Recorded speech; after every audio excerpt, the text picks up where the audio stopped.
Hi hello friends, once again welcome back to Andhra bulls land and YouTube channel. నేను మీ friend రాజు మరొక market update today video తరపు ముందు రావడం జరిగింది. సో ముందుగా ఈరోజు మనం నిఫ్టీ టెక్నికల్స్, సో అదే మార్కెట్ సంబంధించిన డేటా కొంచెం చూద్దాం అనమాట. సో దాని తర్వాత ఒక 3 స్టాక్ ఐడియాస్ ఉన్నాయన్నమాట. సో అవి towards end of the video నేను మీతో షేర్ చేస్తాను ఫ్రెండ్స్. అయితే ముందుగా ఈరోజు చూస్తే కనుక నిఫ్టీలో చూస్తే కనుక సో యాక్చువల్గా క్లియర్గా మార్నింగ్ మార్కెట్ ఓపెన్ అవడానికి ముందర ఒక 130 పాయింట్లు ఎస్జెక్స్ Nifty gap up opening indicate చేస్తుంది అనమాట అండి. యాక్చువల్గా అంటే గ్యాప్ అప్ ఓపెనింగ్ ఉంటుంది ఈరోజు అని ఎక్స్పెక్ట్ చేశాను నేను. So market but so by the time నేను ఆఫీస్కి రీచ్ అయ్యే టైంకి చూస్తే కనుక మార్కెట్ జస్ట్ నార్మల్గా ఓపెన్ అవ్వడం జరిగింది. ఓకే, సో ఓపెన్ అయిన తర్వాత ఇన్ఫ్యాక్ట్ ఒకనొక టైంలో మీరు చూస్తే కనుక సో మార్కెట్ ఈవెన్ నెగిటివ్గా కూడా వెళ్ళడం అనేది అబ్జర్వ్ చేసాం అనమాట అండి. So market gap up open అవ్వింది. సో బట్ కానీ సస్టైన్ అవ్వలేదు. సో నిఫ్టీ అనేది ఎస్పెషలీ ఆల్మోస్ట్ ఒక లో బ్రేక్ చేస్తుందా అన్నట్టుగా, నెగిటివ్ క్లోజింగ్ వస్తుందా అన్నట్టుగా అనిపించింది. వై? బికాజ్ బ్యాంక్ నిఫ్టీ నుంచి నిఫ్టీకి ఏమాత్రం సపోర్ట్ లేదనమాట అండి ఈరోజు. అంటే బై పోలార్ డే అని చెప్పి అంటారనమాట. ఎందుకంటే నిఫ్టీ ఒక డైరెక్షన్లో ఉంది,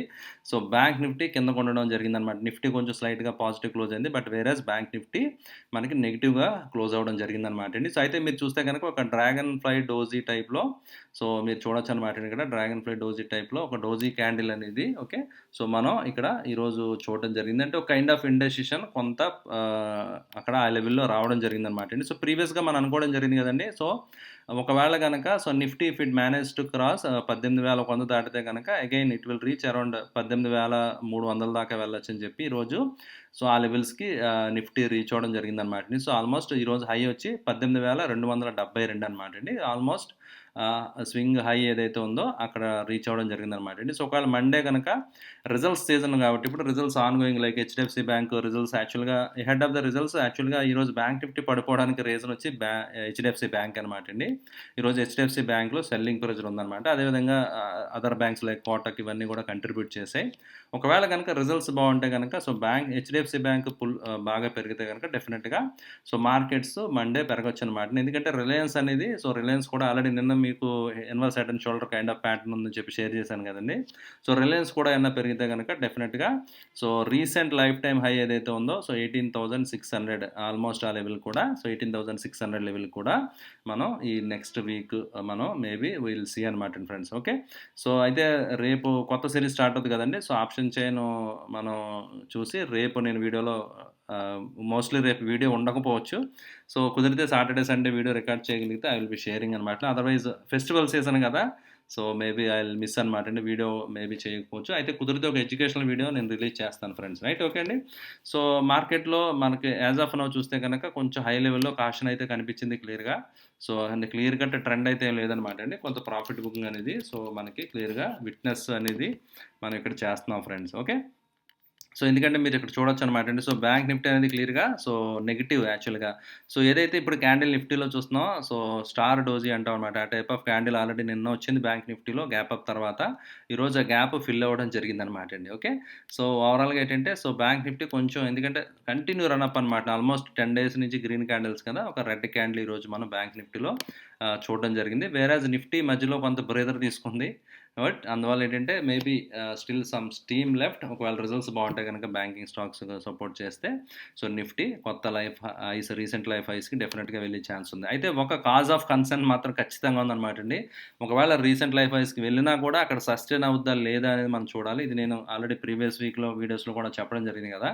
ఎఫ్ఐఎస్ కంటిన్యూగా సెల్లింగ్ చేస్తున్నారు అనమాట. నిన్న కూడా 1000 కోట్లు అమ్మడం జరిగింది. ఈరోజు కూడా ఒక 1390 కోట్లు, ఆల్మోస్ట్ 1400 కోట్ల దగ్గర అమ్మడం జరిగింది. 1000 కోట్ల దాకా డిఐఏఎస్ బై చేశారు కాబట్టి సో మార్కెట్ కొంచెం సపోర్ట్ రావడం జరిగింది. బట్ మీరు దీన్ని బట్టి అర్థమైంది ఏంటంటే మార్కెట్ ఈరోజు bank Nifty so Nifty bipolar ఎందుకుందో మీరు గెస్ చేయాలి ఫ్రెండ్స్. ఎందుకంటే ఎఫ్ఐఎస్ ఎక్కువ హోల్డింగ్ ఇందులో ఉంటుందండి. హెచ్డిఎఫ్సి ట్విన్స్, బజాజ్ ట్విన్స్ కదా ఫ్రెండ్స్. ఓకే, అందువల్ల వాళ్ళు ఎక్కువ సెల్లింగ్, మేబీ హెచ్డిఎఫ్సి బ్యాంక్ అవి ఏమైనా సెల్లింగ్ చేసి ఉంటే కనుక so maybe that could be one of the reason. Okay, so అయితే టెంపరీ సెల్లింగ్ ఏదైనా వేరే హెడ్జింగ్ పొజిషన్ తీసుకుంటా ఫ్యూచర్లో బై చేసి క్యాష్లో ఇలా డిఫరెంట్ ప్లే చేస్తుంటారండి గేమ్ ఎఫ్ఐఎస్. ఒకవేళ అది కనుక నిజమైతే మళ్ళీ రిజల్ట్ బాగుంటే అగైన్ వాళ్ళు కనుక షార్ట్ కవరింగ్ చేస్తే కనుక మళ్ళీ చాలా ఫాస్ట్గా మనకి సో మార్కెట్స్ పెరిగే ఛాన్సెస్ ఉంటాయన్నమాట. అయితే యాజ్ ఆఫ్ నౌ చూస్తే కనుక వాల్యూమ్స్ పరంగా ఇట్స్ ఓకే అనమాట అండి. కానీ ఇందులో ఇన్వెస్టింగ్ నాట్ వల్ల ప్రాబ్లమ్ నిన్న వాల్యూమ్ కూడా ఇంకా అప్డేట్ అవ్వలేదన్నమాట అండి. సో మనకి ఒక ఐడియా గురించి ఓకే.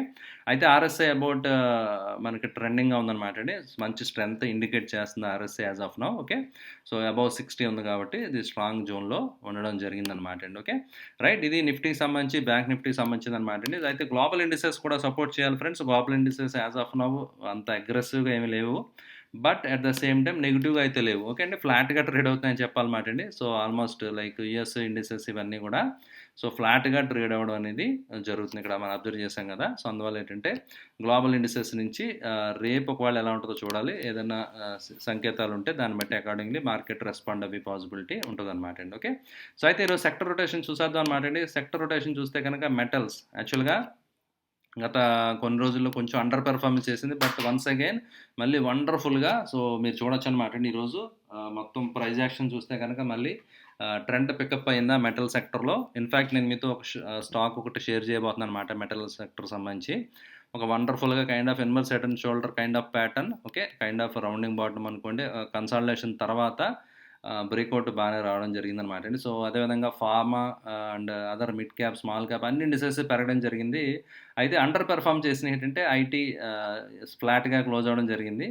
రియాలిటీ అండర్ పెర్ఫార్మ్ చేసిందండి. So bank Nifty especially and finance ఈ 2 మెయిన్ అనమాట డ్రాగ్ చేసినయి ఈరోజు మార్కెట్స్‌ని. సో ఇవి అండర్ పెర్ఫార్మ్ చేయడం అనేది మనం ఇక్కడ విట్నెస్ చేసాం అనమాట అండి. So bank Nifty and reality okay. So అయితే ఓవరాల్‌గా సో మార్కెట్ మాత్రం సో మంచి బుల్లిష్ సెంటిమెంట్‌లోనే యాజ్ ఆఫ్ నౌ ఉందనమాట అండి. ఓకే. సో ఓవరాల్‌గా స్టాక్స్‌లో మంచి మొమెంటమ్ అయితే మనకు కనిపిస్తుందనమాట అండి. సో అయితే ఫస్ట్ స్టాక్ అనమాట అండి. ఈరోజు స్టాక్స్ విషయానికి వచ్చేద్దాం. స్టాక్స్ విషయానికి వస్తే ఫస్ట్ స్టాక్ మెటల్ గురించి మనం చూసాం కదా! ఇప్పుడు మెటల్ స్టాక్స్‌లో లార్జ్ క్యాప్ స్టాక్ అనమాట అండి. సో మెటల్ స్టాక్స్ నుంచి ఫస్ట్ స్టాక్ నేను మీకు ఇప్పుడు షేర్ చేస్తున్నాను. ఒక 3 స్టాక్ ఐడియాస్ ఉన్నాయి ఫ్రెండ్స్ నేను మీతో షేర్ చేయడానికి. సో వన్ బై వన్ వాటి గురించి మనం చూద్దాం అనమాట అండి. ఓకే. అయితే ఫస్ట్ స్టాక్ వచ్చి టాటా స్టీల్ అనమాట అండి friends. Okay. So chart load అయితే ఒకసారి మీకు షేర్ చేస్తాను. సో టాటా స్టీల్ ఎందుకు నేను చూస్ చేశాను అనేది మీకు ఐడియా వస్తుందన్నమాట అండి. ఓకే. సో టాటా స్టీల్ మీరు చూస్తే కనుక సో టాటా స్టీల్ బాగా కరెక్షన్ వచ్చింది కదండి. సో ఈ రీసెంట్ టైంలో సిగ్నిఫికెంట్ కరెక్షన్ వచ్చింది. అంటే ప్రీవియస్‌గా ఒక కన్సాలిడేషన్ జోన్ అనమాట అండి ఇది. అంటే 1100 నుంచి మీరు చూస్తే కనుక సో 1100 నుంచి 1200 రేంజ్‌లో ఒక మంచి కన్సాలిడేషన్ జోన్ అనమాట అండి ఇది. మీరు ఇక్కడ చూడొచ్చు అనమాట అండి. ఒక మంచి కన్సాలిడేషన్ అవుతుంది కదా! So similar kind of consolidation correction తర్వాత అంటే ప్రైస్ పడిపోకుండా సో లోస్ అంటే like kind of ascending triangle అనుకోండి. కొంచెం లోస్ హైయర్ లోస్‌తో ఫార్మ్ అవుతుందనమాట అండి. హైయర్ లోస్ ఫార్మ్ అవుతా కొంచెం స్ట్రెంత్ కనబరుస్తుందనమాట అండి. స్టాక్ స్ట్రెంత్ ఉన్నట్టుగా కనిపిస్తుంది. Plus at the same time ఈ లోస్ షిఫ్ట్ అవుతున్నాయి. ప్లస్ వాల్యూమ్ కూడా ఇంక్రీజ్ అవుతుంది. అంటే సమ్ అక్యుములేషన్ జరుగుతుంది ఇక్కడ అన్నట్టుగా మనకు కనిపిస్తుంది కాబట్టి so swing highs recent swing హైస్‌కి సో 1300 ఆ లెవెల్స్ దాకా సో వెళ్ళే పాసిబిలిటీ కనిపిస్తుందనమాట అండి. సో ఇది మన first stock friends Tata steel అనమాట అండి. ఓకే. నెక్స్ట్ స్టాక్ వచ్చి ఫ్రెండ్స్ సో దీపక్ ఫెర్టిలైజర్ అనమాట అండి. ఐ థింక్ దీపక్ నైట్రేట్ నేను ఏదైతే టార్గెట్ ఐ థింక్ ప్రీవియస్‌గా నేను షేర్ చేయడం జరిగింది. సో అది టార్గెట్ ఆల్రెడీ రీచ్ అయిపోవడం జరిగిందనమాట అండి. ఓకే. సో ఈరోజు వచ్చి రెండో స్టాక్ వచ్చి దీపక్ ఫెర్టిలైజర్ అనమాట అండి. సో దీపక్ ఫెర్టిలైజర్స్ మీరు చూస్తే కనుక స్టాక్ ఒక మంచి బ్రేక్అవుట్ మీరు ఇక్కడ కనిపిస్తుంది కదండి. సో స్టాక్ వచ్చి ఒక మంచి బ్రేక్అవుట్ అనేది విత్ వాల్యూమ్స్ తోటి ట్రెండింగ్‌గా ఉందనమాట అండి. సో అందువల్ల ఏంటంటే స్టాక్ ఎక్స్‌పెక్ట్ చేయొచ్చు అనమాట అండి. 600 దాకా వెళ్ళే ఛాన్స్ అంటే ఇక్కడ నుంచి ఒక ₹100 దాకా there is a likelihood chance ఉందనమాట అండి. సో మార్కెట్‌లో మొమెంటమ్ కంటిన్యూ అవుతే గనక సో వాల్యూమ్స్ పికప్ అవుతాయి. వాల్యూమ్స్ పికప్ ఆల్రెడీ అవుతుంది already. So volume based buying జరిగితే గనక so that is not far away అనమాట అండి. జస్ట్ ₹100 అనేది it is very much achievable అనమాట అండి. ఓకే. సో టార్గెట్ అనేది ఈజీగా వచ్చే ఛాన్సెస్ కనిపిస్తున్నాయి స్టాక్‌లో. ఓకే. సో అయితే స్టాప్ లాస్ 450 ఆ రేంజ్‌లో అంటే స్టాప్ లాస్ అంటే లెట్ అస్ సే ₹50 స్టాప్ లాస్ అనమాట అండి ఇప్పుడున్న ప్రైస్ నుంచి ₹100 దాకా సుమారుగా మన టార్గెట్ ఎక్స్‌పెక్ట్ చేస్తున్నాం కాబట్టి 1:2 రిస్క్ రివార్డ్ అనేది మీకు సో ఈ స్టాక్‌లో కనిపిస్తుంది. అయితే లాంగర్ టర్మ్ టైమ్ ఫ్రేమ్‌లో మీరు చూస్తే గనక kind of cup and handle pattern కూడా మీకు కనిపిస్తుంది. యాక్చువల్‌గా ఇన్‌ఫాక్ట్ రియల్‌గా మార్కెట్‌లో మొమెంటమ్ కంటిన్యూ అయితే గనక 600 కాదు ఈవెన్ 800 దాకా చాలా రేంజ్ ఉందన్నమాట అండి. సో డెప్త్ చూస్తే కనుక సో మంత్లీ టైమ్ ఫ్రేమ్‌లో సో దీపక్ ఫెర్టిలైజర్ మంచి టార్గెట్స్ కోసం మీరు స్టాప్ లాస్ ట్రయల్ చేసుకుంటా మీరు హోల్డ్ చేస్తే మంచి బెటర్ రిజల్ట్స్ వచ్చే ఛాన్స్ ఉందన్నమాట అండి. ఓకే. రైట్. లాస్ట్ స్టాక్ అనమాట ఫ్రెండ్స్. ఈరోజు నేను మీతో షేర్ చేద్దాం అనుకున్నది last stock of the day. So అదే వచ్చి సీక్వెంట్ సైంటిఫిక్ అనమాట అండి. ఓకే. సీక్వెంట్ సైంటిఫిక్ ఆ చార్ట్ కూడా. సో కొంచెం అంటే ఫాల్ మార్కెట్ కరెక్షన్ తర్వాత కొంచెం కన్సాలిడేషన్ తర్వాత విత్ వాల్యూమ్స్ తోటి కొంచెం ప్రీవియస్ హైస్ బ్రేక్అవుట్ అవ్వి ఈరోజు ప్రైస్ సస్టైన్ అయిందనమాట అండి. ఓకే. సో అందుకని నాకు ఇది నచ్చిందనమాట. సో అందుకే షేర్ చేస్తున్నాను ఫ్రెండ్స్. ఓకే. స్టాక్ వచ్చి అరౌండ్ ₹190 దగ్గర ఉంది ఫ్రెండ్స్. ₹190 దగ్గర ఉంది. 160 దాకా స్టాప్ లాస్ అనమాట అండి. సో టార్గెట్ 220, సో 230 దాకా మనం ఎక్స్పెక్ట్ చేయొచ్చు అనమాట అండి. సో వాల్యూమ్స్ అవి బాగున్నాయి. ప్లస్ లోస్ షిఫ్ట్ అవుతున్నాయి. ట్రెండింగ్గా ఉంది కదా స్టాక్, కొంచెం ట్రెండ్ పికప్ అవుతాయి కనుక సో మంచి లోలోనే బై చేస్తున్నాం కాబట్టి okay. So it's a good buy అన్నట్టుగా నాకు అనిపిస్తుంది అనమాట అండి. ఓకే. సో అందువల్ల ఏంటంటే so do your own analysis friends. Please do consult your advisor and accordingly you can take your decision. Okay అండి. సో ఇది ఈరోజు market update friends. I hope ఈ వీడియో మీకు నచ్చిందని ఆశిస్తున్నాను. నచ్చితే లైక్ చేయడం మర్చిపోద్దండి. సో మీ రిలేటివ్స్కి, ఫ్రెండ్స్కి అందరికీ మన ఆంధ్ర బుల్స్ గురించి తప్పకుండా తెలియజేయండి. ఇంకా ఎవరైనా సబ్స్క్రైబ్ చేయకపోతే వెంటనే సబ్స్క్రైబ్ చేయండి friends. Thank you for watching the video. Bye.